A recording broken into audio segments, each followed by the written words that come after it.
শর্ত যেটা, এই তিনটা তো আমার পালন করাই লাগবে।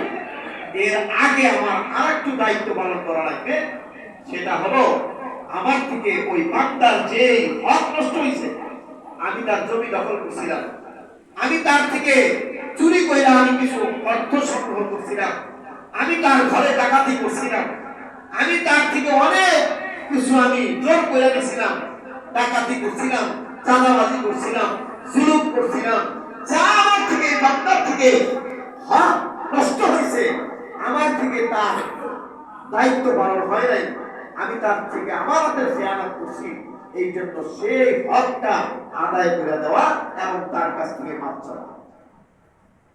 কি চাওয়া বলে? মাপ চাওয়া।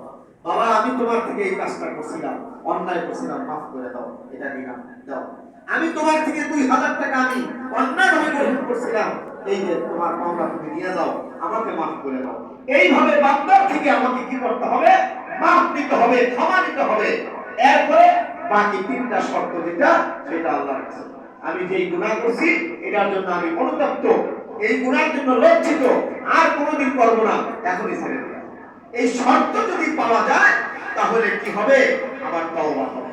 শুধু তওবা, আস্তাগফিরুল্লাহ আস্তাগফিরুল্লাহ আস্তাগফিরুল্লাহ বললাম, এক নাম তওবা, এক নাম কি না? তওবা না।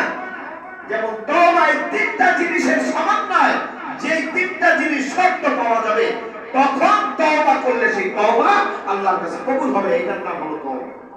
যেমন চা, শুধু চয় আকারে চা লিখে যদি আপনার সামনে দেয়, চা খাওয়া হইবে? চা হবে?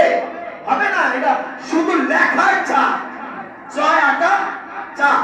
কিন্তু এই চা বানাইতে হলে কি লাগবে? গরম পানি লাগবে, চা পাতা লাগবে, চিনি লাগবে। এই তিনটা জিনিস দিয়া যখন কাপের ভিতরে বানাই আপনার সামনে দিবে, এটা খাইলে কি হবে? চা খাওয়া হবে। না শুধু চয় আকারে চা রাখলে চাও হবে না, খাওয়া হবে না। ততটুক ভাবে শুধু আস্তাগফিরুল্লাহ আস্তাগফিরুল্লাহ এই কপালের মধ্যে দাগ লাগাই ফেলছে। এরপর মসজিদ ছাড়ে না, তাসবিহ ছাড়ে না, হজ ছাড়ে না, সব কিছু ঠিকঠাক আছে, কিন্তু বদমাইশিও করে, বান্দার হক নষ্ট করে। এমন কাজ যদি করে, তার এই নামাজ, তার এই যাকাত, তার এই হজ, তার এই কুরবানি, তার এই আমল, তার এই কবরের দাগ 5 পয়সারও লাভ নেই। ঠিক না বেটি?